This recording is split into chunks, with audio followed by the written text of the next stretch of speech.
आज के कार्यक्रम में आपका स्वागत है। आज पूर्व प्रधानमंत्री मनमोहन सिंह का अंतिम संस्कार हो गया और कायदे से अंतिम संस्कार जिस श्रद्धा और सम्मान के साथ सरकार को करना चाहिए था, वो नहीं किया उसने। फिलहाल मैं इतना ही कहना चाहूँगा।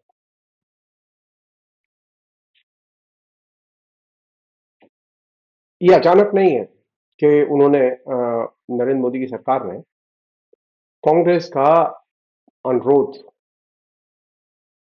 पूरी तरह से ठुकरा दिया। उनका कायदे से संस्कार ऐसी जगह होना चाहिए था जहां उनका स्मारक बने और इस तरह की जगह खोजने में कोई असुविधा नहीं थी। खैर, ये क्यों किया उन्होंने, इसका एक बड़ा इतिहास है और ये इतिहास तब समझ में आएगा जब आप मनमोहन सिंह के विचारों को जानेंगे और नरेंद्र मोदी की आदतों और विचारों को जानेंगे। नरेंद्र मोदी की सरकार ने क्यों ऐसा किया, इसका कारण ये नहीं है कि नरेंद्र मोदी की सरकार जो है वो चाहती नहीं, बल्कि उनकी वैचारिक भिन्नताएं हैं और वो एक तरह से वैचारिक अपोजिट में रहते हैं। मनमोहन सिंह जिन विचारों को जीते थे, नरेंद्र मोदी उसके विपरीत विचारों को जीते। मनमोहन सिंह ने अपने शासन में जिन विचारों का पालन किया, नरेंद्र मोदी ने शासन में उन विचारों के विपरीत विचारों का पालन किया और ये बहुत ही बुनियादी फर्क है। या इस फर्क को रेखांकित करने के लिए मैं एक बहुत ही महत्वपूर्ण भाषण है जो कि पहला भाषण था उनका लाल किले की प्राचीर से 15 अगस्त 2004 में उन्होंने दिया था, उसका मैं उल्लेख करना चाहूंगा। और उस भाषण में उन्होंने जो बातें कही थी उसके ठीक अपोजिट आचरण पिछले 10 साल में नरेंद्र मोदी की सरकार ने किया है। यह भाषण एक तरह से मील का पत्थर है। भारत के दिमाग को, भारत के सेकुलर डेमोक्रेटिक माइंडसेट को समझने के लिए यह भाषण एक तरह से हिस्टोरिकल डॉक्यूमेंट है। ये सामान्य तौर पर प्रधानमंत्री का लाल किले की प्राचीर से दिया गया भाषण नहीं है। आमतौर पर प्रधानमंत्री के भाषणों की तरफ हम लोगों का ध्यान नहीं जाता, हम लोग एक रिचुअल्स की तरह लेते हैं उन्हें, लेकिन मनमोहन सिंह का भाषण एक रिचुअल्स की तरह दिया गया भाषण नहीं था। 15 अगस्त 2004 को लाल किले की प्राचीर से जो मनमोहन सिंह ने भाषण दिया था, उसका थीम ही ये था कि कल का भारत कैसा होगा।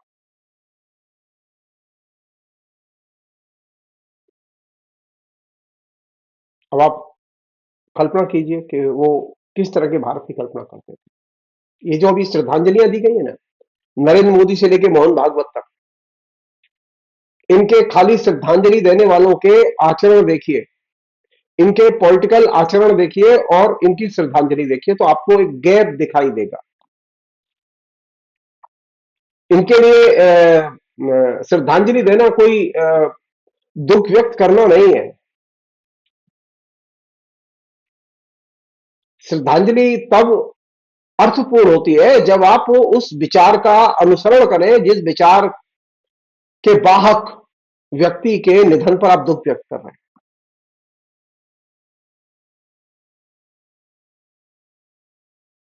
मनमोहन सिंह कैसा भारत चाहते थे, ये 15 अगस्त 2004 में जो उन्होंने कहा था, फर्स्ट स्पीच थी, जो मेरा मानना है वो हिस्टोरिकल स्पीच है। और उस स्पीच की कसौटी पर नरेंद्र मोदी की सरकार के एक एक कदम की परीक्षा ली जानी चाहिए। उस स्पीच की कसौटी पर हिंदुस्तान के बहुत सारे राजनेताओं के आचरण की परीक्षा ली जानी चाहिए और इस लिहाज से वो बहुत महत्वपूर्ण स्पीच है।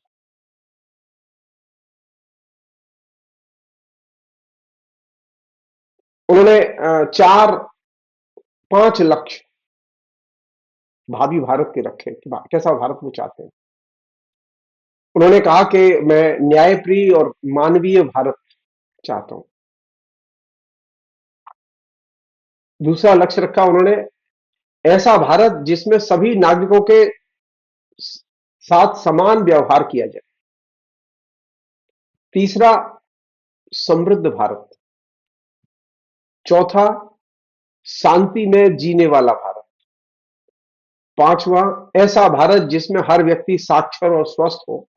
ऐसा भारत जिसमें हर व्यक्ति अपने लिए काम खोज सके। ये जो 5 लक्ष्य भारत के उन्होंने रखे, इस दिशा में उन्होंने अपनी तरफ से भरसक चेष्टा की और काम किया। अब आप ये 5 लक्ष्य जो भावी भारत के रखे गए मनमोहन सिंह के जरिए, आप इन 5 लक्ष्यों को देखें और नरेंद्र मोदी के कार्यकलाप देखें।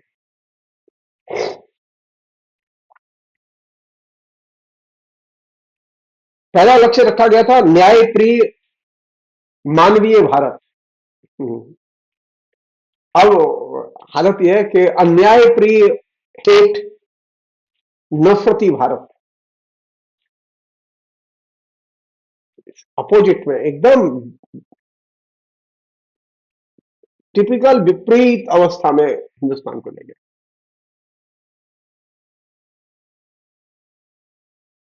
मनमोहन सिंह ने दूसरा लक्ष्य यह रखा था कि ऐसा भारत जिसमें सभी नागरिकों के साथ में समान व्यवहार किया जाए। तो नरेंद्र मोदी ने यह अपने आचरण से, उनकी सरकार ने अपने आचरण से दिखाया कि वे सभी नागरिकों के साथ समान व्यवहार करने के लिए तैयार नहीं है। मुसलमानों के साथ जो दुर्व्यवहार हो रहा है वो उसका क्लासिक एग्जाम्पल। और थर्ड था लक्ष्य समृद्ध भारत। नरेंद्र मोदी ने प्रूव किया कि वो इस तीसरे लक्ष्य को हासिल नहीं करने देंगे, और उन्होंने जो हिंदुस्तान की विकास दर, जो कि टिपिकल 8-9% की राष्ट्रीय विकास दर अर्जित करके मनमोहन सिंह छोड़ के गए थे, उसे उन्होंने 4.5 और 5% की विकास दर पर नीचे गिरा के पहुंचा दिया। और ये 3, 3.5, 4% की जो विकास दर में गिरावट है, ये सामान्य चीज नहीं है। चौथा लक्ष्य, शांति में जीने वाला भारत। भारत में किसी भी क्षेत्र में जाइए, कहीं भी जाइए, किसी भी राज्य में जाइए, कहीं आपको पीस नहीं मिलेगा।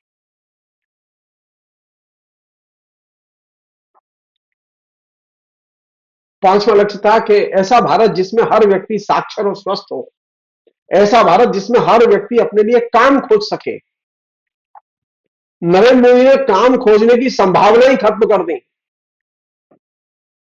नौकरी की संभावना ही खत्म कर दी हमेशा के लिए।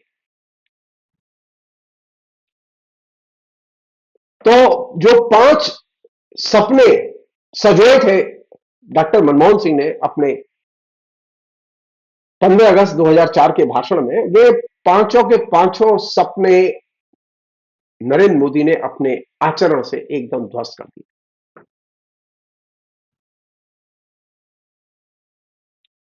मनमोहन सिंह के भाषण की एक बहुत महत्वपूर्ण बात थी जिससे कायदे से सीखना चाहिए, सब लोगों को समझना चाहिए। वो अपने से पहले के लोगों के काम को, योगदान को नाम से उद्धृत करते थे।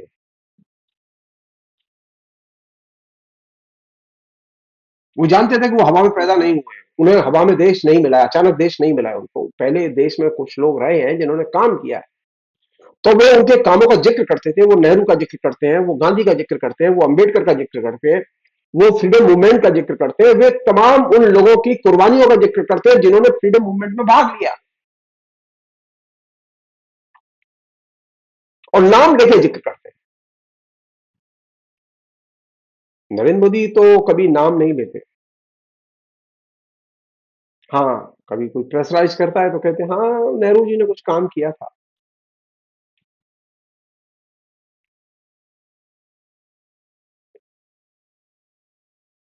मनमोहन सिंह के अंदर ये विनम्रता थी और एक इंटेलेक्चुअल, जैसे कहें कि ईमानदारी, बौद्धिक ईमानदारी। वो बौद्धिक ईमानदारी नरेंद्र मोदी के अंदर दूर दूर तक नहीं है। उनके अंदर ये बौद्धिक ईमानदारी थी कि वे अगर किसी नेता का भाषण का कोई अंश या कोई विचार उद्धृत कर रहे हैं तो वे उसका नाम जरूर बोलते थे।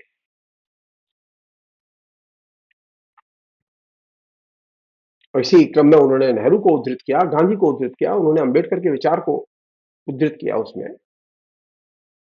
और जो उसकी ताकत थी उनके विचारों की, उसको भी सामने रखा, क्योंकि बिना उनके पूर्ववर्ती लोगों के, नेताओं के काम को उद्धृत किए बिना, बताए बिना, आप बता नहीं सकते कि आज आप यहां क्यों पहुंचे।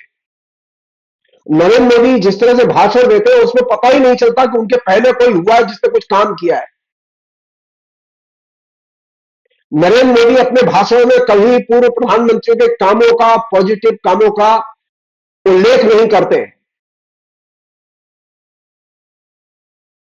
ऐसा लगता है कि वो अचानक 75 साल की उम्र में, वो अचानक 10 साल पहले 2014 में पैदा हुए और उन्हें आजाद भारत मिला और वो बस निर्माण उनके लिए शुरू हो गए।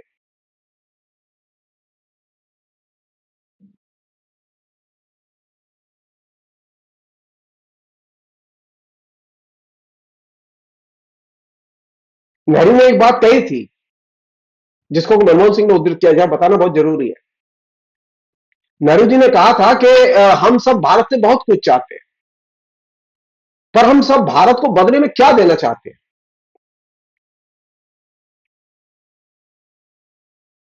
भारत हमें अंततः सब कुछ देगा यदि हम प्रेम और सेवाएं दें, उत्पादक और सृजनात्मक चीजें बदले में दें। भारत वह है जो हम हैं, हमारे कर्म और विचार उसका निर्माण करते हैं।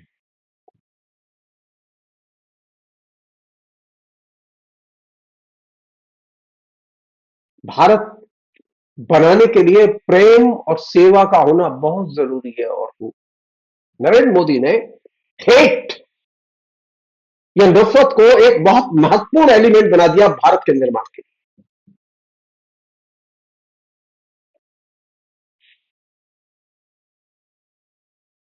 मनमोहन सिंह ने जो चीज रेखांकित की, मोदी तो कभी उस शब्द का प्रयोग ही नहीं करते अपने भाषण में।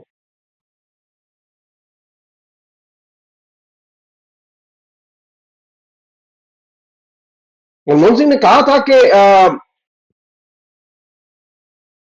हमारी शक्ति और एकता और विविधता, ये हमारी ताकत है। एकता और विविधता हमारी ताकत है और इसे सैद्धांतिक मदद मिलती है समाजवाद, सामाजिक न्याय और सबके लिए समानता के सिद्धांतों से। नरेंद्र मोदी भूल के भी समाजवाद शब्द का प्रयोग नहीं करते अपने भाषण में।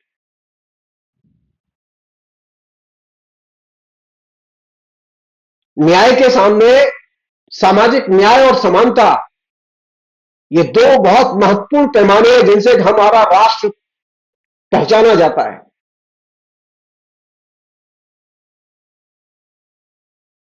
एक और चीज है, बहुत महत्वपूर्ण चीज बता रहा हूं मैं आपको। मनमोहन सिंह के भाषणों में और नरेंद्र मोदी के भाषणों में एक बहुत बुनियादी अंतर है। मनमोहन सिंह कभी भी जो कंटेम्प्रेरी रियल प्रॉब्लम थी उनसे को इग्नोर नहीं करते थे, और नरेंद्र मोदी कभी भी कंटेम्प्रेरी रियल प्रॉब्लम को, असली समस्या को संबोधित ही नहीं करते, उसका उल्लेख ही नहीं करते, उसका जिक्र ही नहीं करते।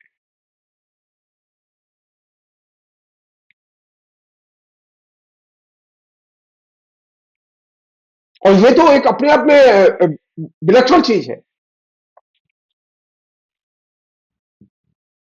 मनमोहन सिंह ने जब भाषण दिया था 15 अगस्त 2004 को, तो उन्होंने आंध्र के किसानों की तकलीफों का जिक्र किया, उन्होंने सूखे का जिक्र किया, उन्होंने पानी की कमी से देश को कैसे निकालेंगे इस समस्या का जिक्र किया, और ये इस बात पर जोर दिया कि नदियों को राज्यों की जनता में भेद और टकराव पैदा करने का औजार नहीं बनने दिया जाएगा। और जो लोग इसकी कोशिश कर रहे हैं उसकी उन्होंने तीखी आलोचना की थी। उन्होंने कहा कि हमारी चिंता यह है कि नदियों का पानी गांव की जनता को कैसे मिले, ग्रामीण भारत तक ये नदियों का पानी कैसे पहुंचे,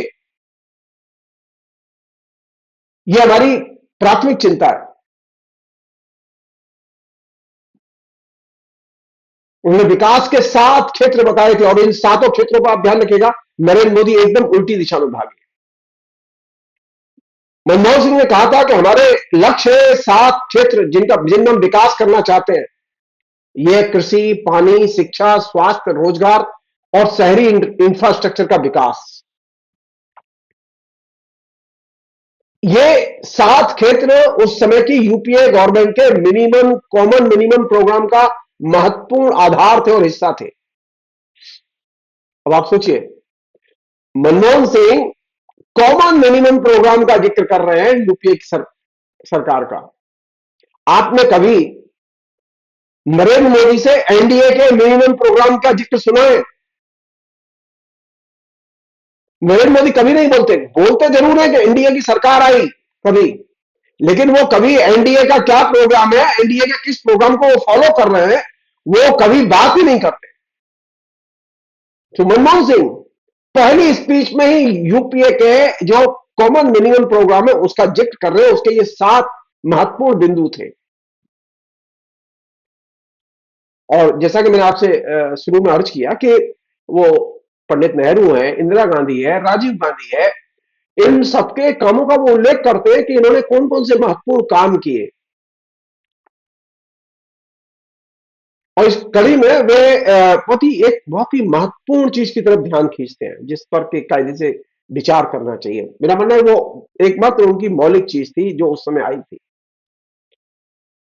उन्होंने कहा कि हमारी जो शिक्षा व्यवस्था है वो नौकरशाही या विचारधारा की यहां बंधी पड़ी है।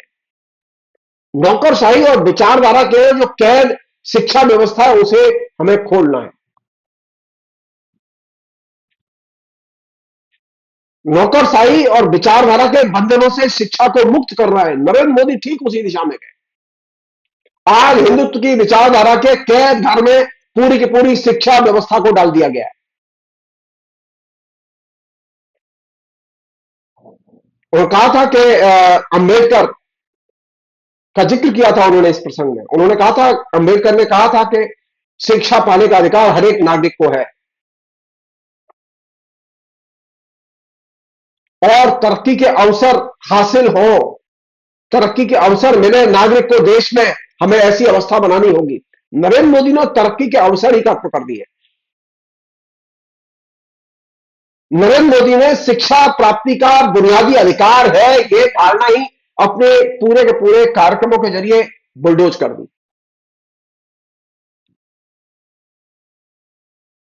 दूसरी जो महत्वपूर्ण चीज उन्होंने कही थी वो ये था कि हम लोग कॉपरेटिव संघवाद, कॉपरेटिव फेडरलिज्म, इस पर हम जोड़ देंगे। हम चाहेंगे कि राज्य मिलकर काम करें।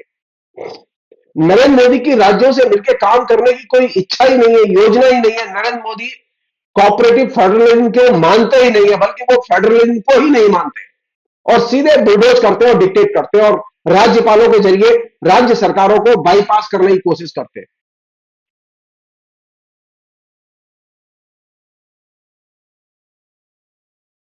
उन्होंने जो आर्थिक विकास का, पॉलिटिकल डेवलपमेंट का जो मॉडल चुना है उसमें संघवाद के लिए, फेडरलिज्म के लिए कहीं कोई जगह ही नहीं है।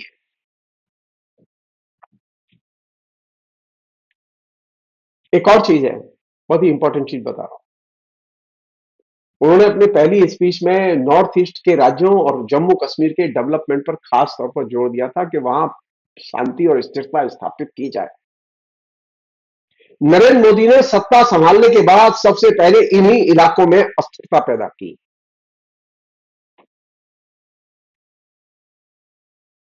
अशांति और अस्थिरता पैदा की और अशांति और अस्थिरता पैदा करके जो सुरक्षित, संरक्षित सामान्य जीवन था उसे एकदम असुरक्षित बना दिया।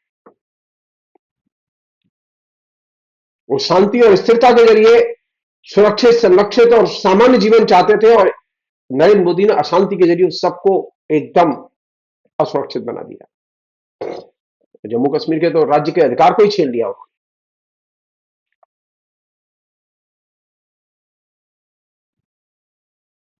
एक और चीज है, बहुत ही इंटरेस्टिंग चीज बता दूंगा आपको।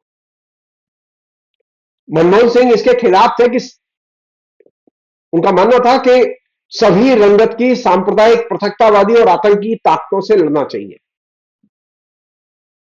मनमोहन सिंह ने अपने पूरे शासन में कभी किसी भी आतंकवादी गिरोह के साथ में कोई राजनीतिक समझौता नहीं किया, कहीं कांग्रेस ने मिलकर कभी कोई अलायंस करके लड़ाई नहीं लड़ी, इलेक्शन नहीं लड़ा।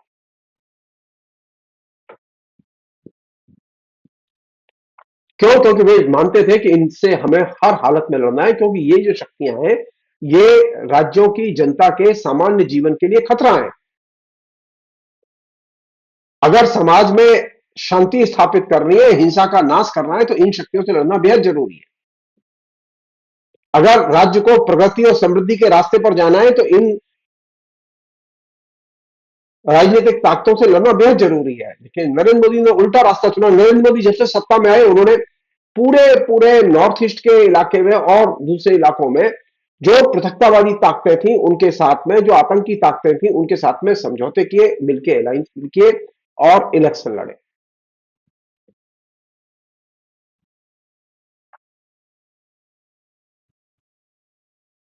वो एक बात का जिक्र करते हैं मनमोहन सिंह, जो हमारे लिए आज भी महत्वपूर्ण है। वो गांधी जी की एक बात का जिक्र करते हैं कि हमें मजबूत नींव तैयार करके घर बनाना चाहिए। वो देश को घर की तरह गांधी के वाक्यों में देखते थे।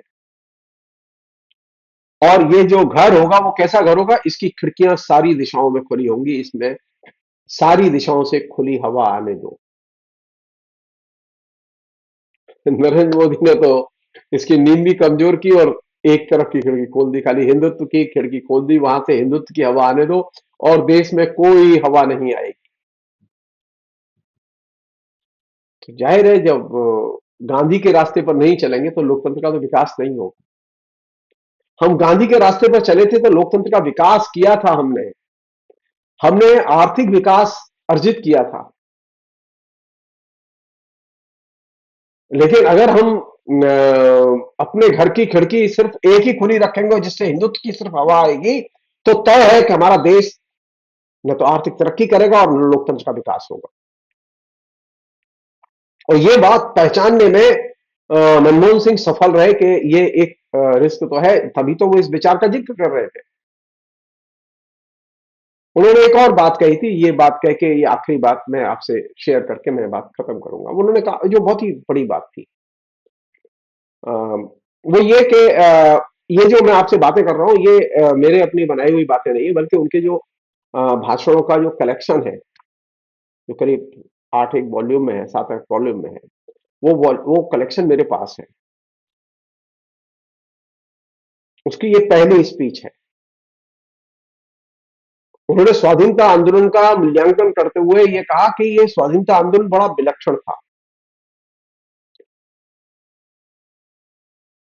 विलक्षण इस सेंस में था कि इसमें अहिंसा के जरिए जनता के मन में स्वाधीनता की आकांक्षाएं और आशाएं पैदा की गई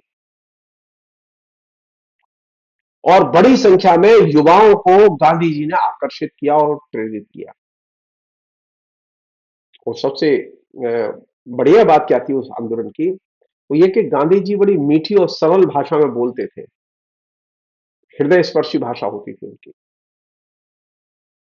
और उस मीठी, सरल और हृदय स्पर्शी भाषा ने ताकतवर ब्रिटिश साम्राज्य की नींव हिला दी और ये उसकी विलक्षणता थी। इसने सबके मन में ये मिलकर राष्ट्र निर्माण करने की भावना पैदा की। ये इसकी ताकत थी।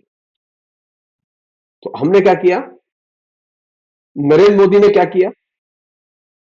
नरेंद्र मोदी ने क्या इस दिशा में प्रयास किया? मीठी, नरम, हृदय स्पर्शी भाषा का विकास किया या विनाश किया?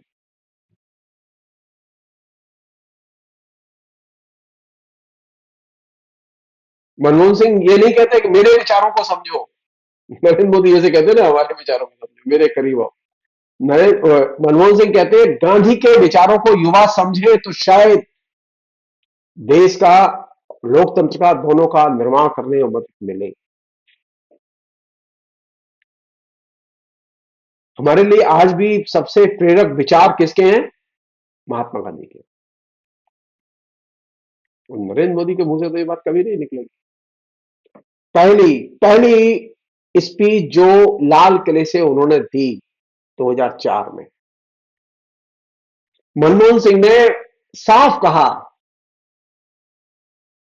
कि सरल, मीठी और हृदय स्पर्शी भाषा ने ताकतवर ब्रिटिश साम्राज्यवाद की नींव हिला दी।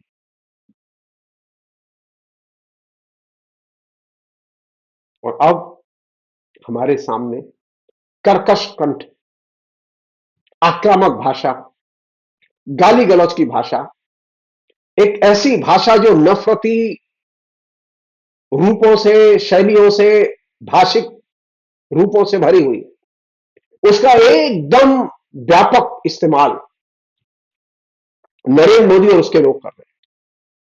और ये एकदम वह विपरीत सपना है जिसका के पहली अपनी स्पीच में रूपायन मनमोहन सिंह ने किया था। मनमोहन सिंह चाहते थे कि पड़ोसी देशों के साथ में हमारे संबंध विकसित हो, और वे ये भी चाहते थे कि पड़ोसी देशों के नागरिकों के जीवन में गुणवत्तापूर्ण परिवर्तन आए, उनके भी नागरिक जीवन में सुधार आए, वहां पर भी शांति और समृद्धि आए, और इसी से हमारे यहां भी शांति और समृद्धि आएगी। नरेंद्र मोदी को तो पड़ोसी देशों से कोई लेना देना नहीं है, बल्कि हमारे यहां तो खुश होते हैं कि देखा पाकिस्तान की अर्थव्यवस्था धराशायी हो गई, देखा पाकिस्तान में इतनी चीज महंगी मिलती है, देखा भारत में इतनी चीज सस्ती मिलती है, वगैरह वगैरह। पड़ोसी देशों की जनता और पड़ोसी देशों की सरकारों के साथ में हमारे सद्भावपूर्ण संबंध हो, यह उनकी स्पीच की विदेश नीति की धुरी थी।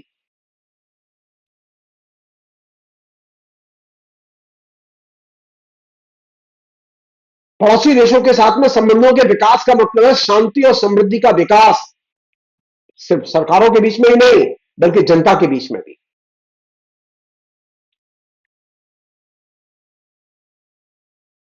कितनी कॉम्प्रहेंसिव, छोटी सी स्पीच, कितनी कॉम्प्रहेंसिव विदेश नीति, आर्थिक नीति, सामाजिक नीति, जो चुनौतियां डेमोक्रेसी के सामने, वे इन सबका एक ही स्पीच में जिक्र। इसे कहते हैं गागर में सागर भरना। और गागर में सागर भरने में मनमोहन सिंह का कोई जवाब नहीं था। फिलहाल इतना ही। बहुत बहुत शुक्रिया। Thank you.